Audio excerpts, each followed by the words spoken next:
starting new chapter, Ezekiel chapter 23. Ezekiel chapter 23. And, of course, this one starts out, this is the seventh word of judgment. The word of the Lord came again unto me, saying, 7 times, this is the 7th time, Son of man, there were 2 women, the daughters of one mother.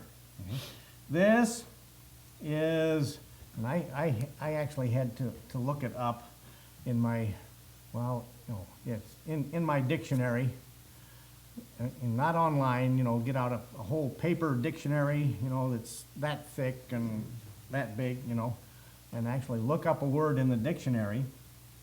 This is an allegory, okay? It's an allegory of Aholah and Aholibah. The allegory of Aholah and Aholibah. And an allegory, how many of you know what an allegory is? You gotta think about it. It's a literary, dramatic, or pictorial representation. The apparent sense parallels a deeper sense. Okay, it's a picture that represents something deeper. Okay, and like an example, the search for the actual Holy Grail. Everybody went on this. They're still searching for this actual Holy Grail, but it's a picture. It's a representation. It's an allegory of an inner spiritual search. It's like Jesus's parables. Okay, in the New Testament, they're parables. Jesus tells a story that represents a picture of a deeper religious meaning, okay? Deeper spiritual stuff. So that's an allegory. Well, we've got an allegory here. 2 women, the daughters of one mother, okay? And this is, again, a picture of Israel, the northern 10 tribes, and Judah, okay? Judah and Benjamin, the last remaining 2. Israel and Judah, well, they were branches of the same stock. They're all related. Israel, most of the time in the Bible, represents all 12 tribes. Okay, the children of Israel, all 12 tribes. But in this particular case, we're talking about the northern 10 tribes and Judah and Benjamin. Judah and Benjamin were connected. Okay. And Aholah, or it actually means her own tent or tabernacle. Okay. Follow that. Her own tent or tabernacle. We've got 2 women, daughters of one mother. Okay. Her own tent or tabernacle. And Aholibah, Aholibah is my tent or tabernacle. Okay? Hers or mine. Her own or my own tent or tabernacle. And these were names that were chosen to express that after the division, when Solomon and then was the last king of everybody, of the whole nation. Then we got the Bohm brothers, Rehoboam and Jeroboam came in, and everything split. Okay, and this division.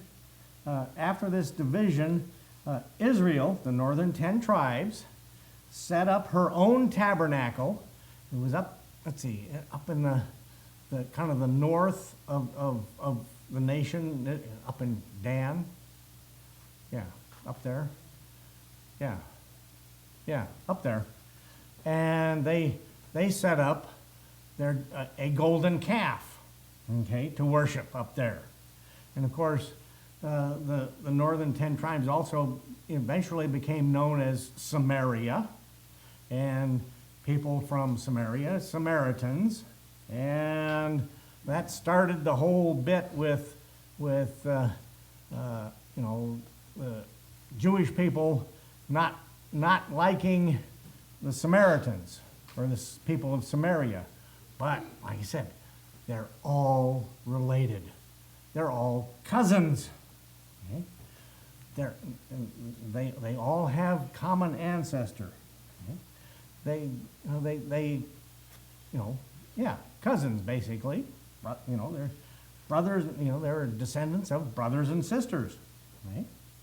So Israel set up her own tabernacle in place of God's holy temple.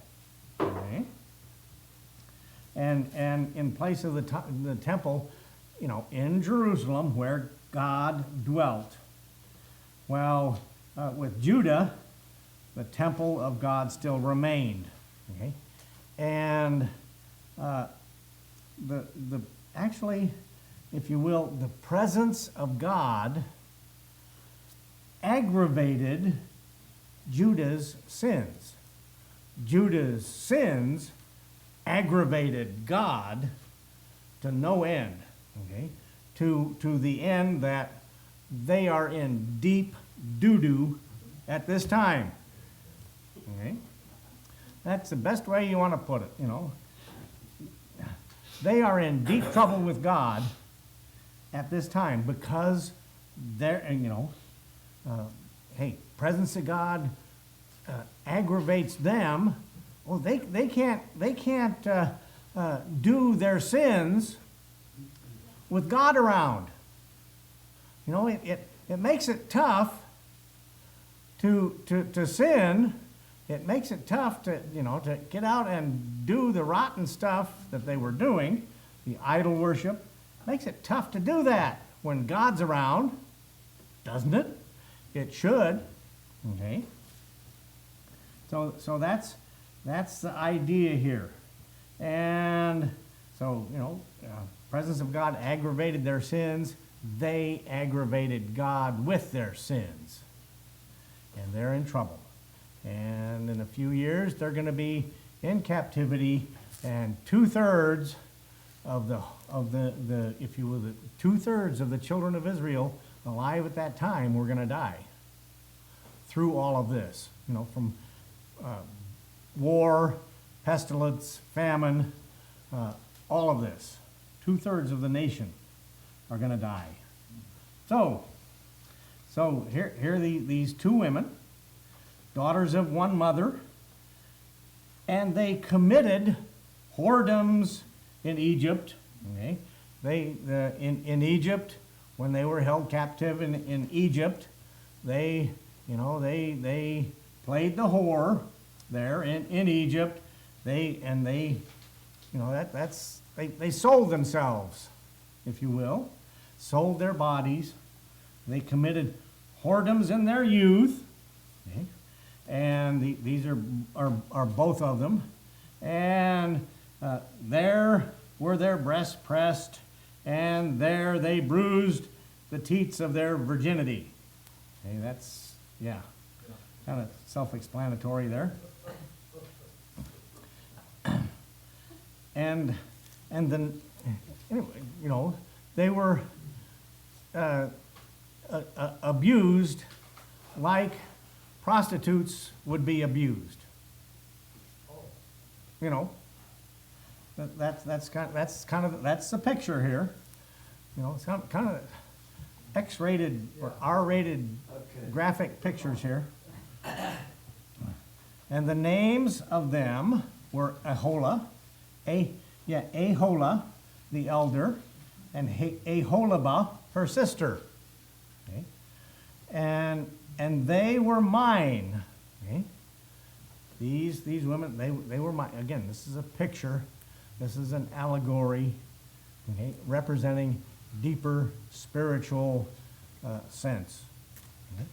And they were mine, and they bear sons and daughters, and thus were their names. And now, God and Ezekiel spells it out for them in case they can't figure it out themselves. Samaria is Aholah, and Jerusalem, Aholibah. Okay? Aholah because she represents, if you will, the majority of the nation of Israel. Okay?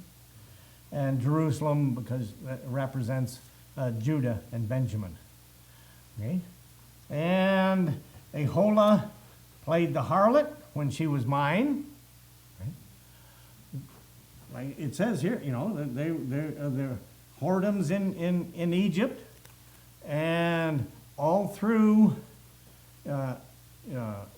Israel's history, the nation of Israel, the children of Israel, all through their history, all through the Bible, they are committing sins. They are playing the harlot. Okay? When she was mine, God chose them, and they still, were playing the harlot. And she doted on her lovers. Okay? She had lovers, and she doted on.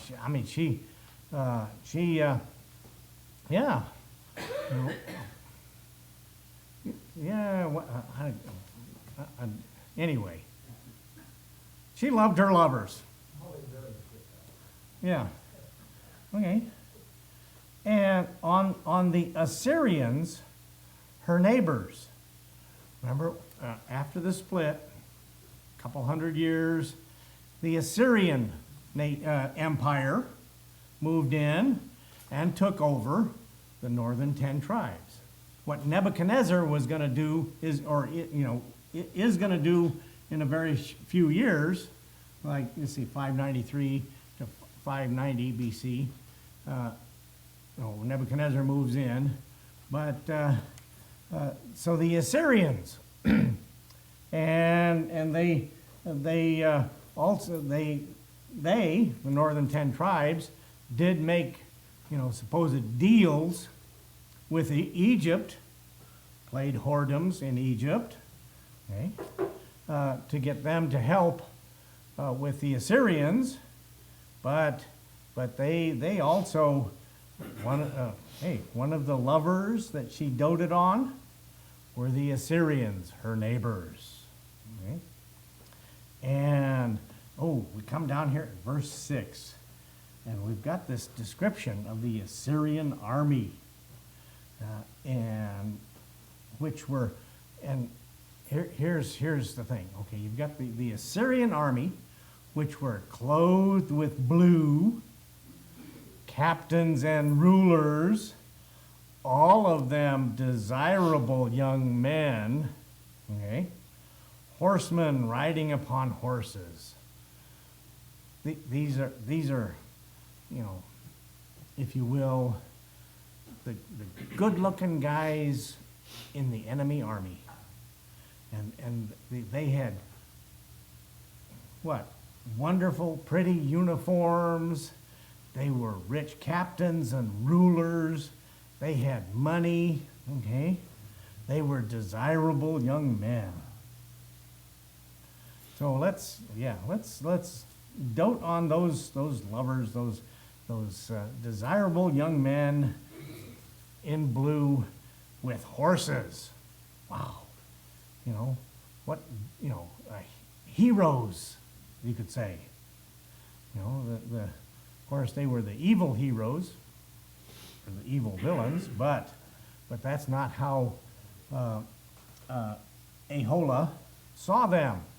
Okay? Thus, she committed her whoredoms with them, with all them that were the chosen men of Assyria, and with all on whom she doted, with all their idols, she defiled them herself. Okay? And this was the main thing, is they are defiling, they are making themselves unclean, unpure with all of these idols.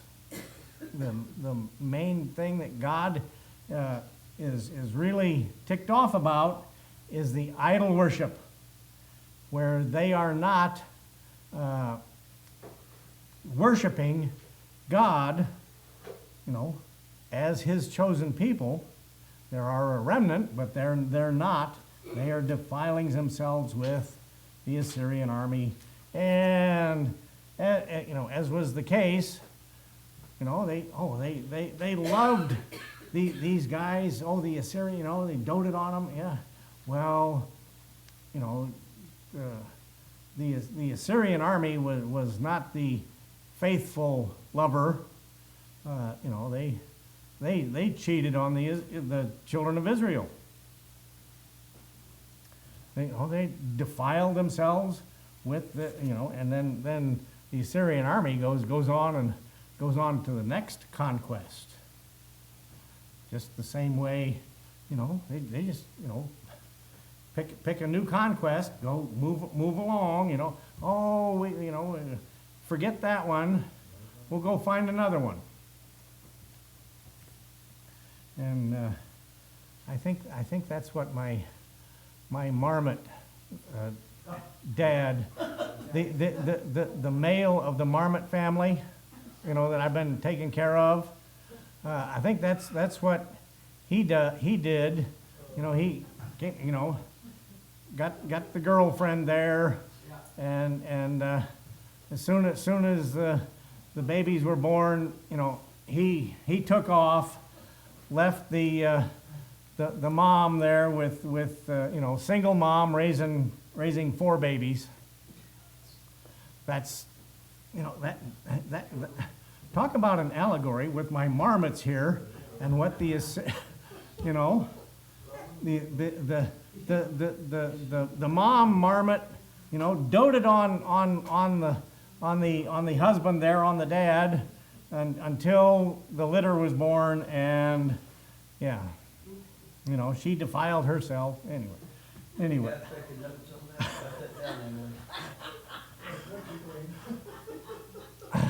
That's why they have it saying, cheating like a marmot. Yeah.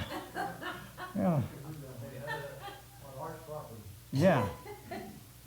Well, since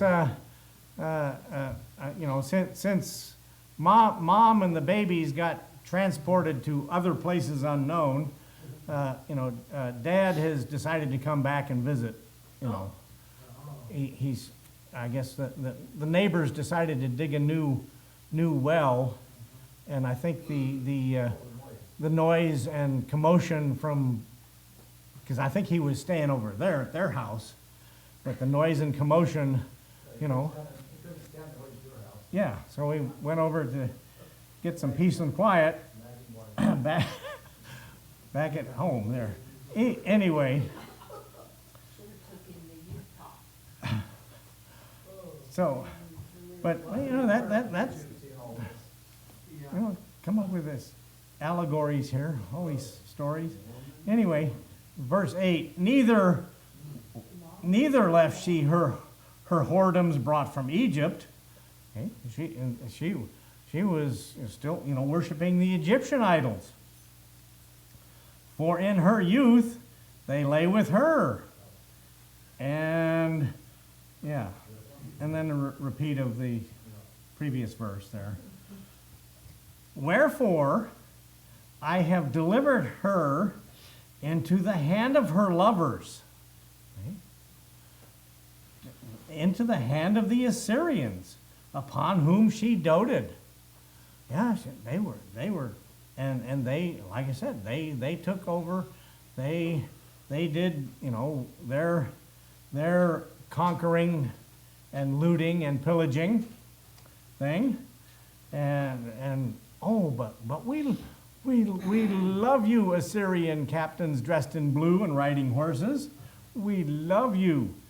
Yes, okay. So they cheat on her, leave town. These discovered her nakedness. They took her sons and her daughters. Okay, this they took into captivity. They did the same thing that Nebuchadnezzar is going to do, and slew her with the sword. Okay? They killed her. Yeah? Isn't that how a lot of these, you know, love things go these days? You know, you marry a wife, and then all of a sudden or you marry a husband, and all of a sudden you find out, you know, husband or wife or spouse or whatever was unfaithful, so you just kill them. And you get all these programs on TV, you know, Forensic Files, and on the ID channel, you know, all the, yeah, oh, yeah, I don't either, but, oh, huh? Cold cases, yeah, all these murder cases, and you know, figure out, oh yeah, it was the husband killed the wife and buried her in the backyard and put a patio on top of her. Anyway, slew her with a sword. She became famous among women, okay? For they had executed judgment upon her. Okay? All of a sudden, you know, did you see what the Assyrians did? They went in and wiped out everybody in the northern 10 tribes. Did you see that? Did you hear that? Okay, and they killed her. This is one of those tough chapters. Yeah, and when her sister Aholibah saw this is Judah and Benjamin, the last two. When they saw this, okay, she was more corrupt in her inordinate love than she. Judah turned out worse. Aholibah turned out worse than Aholah. Aholah was bad enough. Okay? Aholibah was even worse. In her whoredoms, more than her sister in her whoredoms. Okay? And she doted upon the Assyrians, her neighbors, captains and rulers, clothed most gorgeously. You know, what is that? Yeah, they go. Yeah, that's it. Oh, one thing, when all of the, you know, in preparation for D-Day, and all the American soldiers and everybody moved into England. Yeah, and all of a sudden, you know, the English ladies there were attracted to, these rich, funny, gorgeous American soldiers there, captains and rulers, clothed most gorgeously with the uniform, horsemen riding upon horses, all of them desirable young men. Doesn't that, gee, recent history just describes everything that Ezekiel is talking about. I think we'll stop there for this week. Okay. Cliffhanger for this week.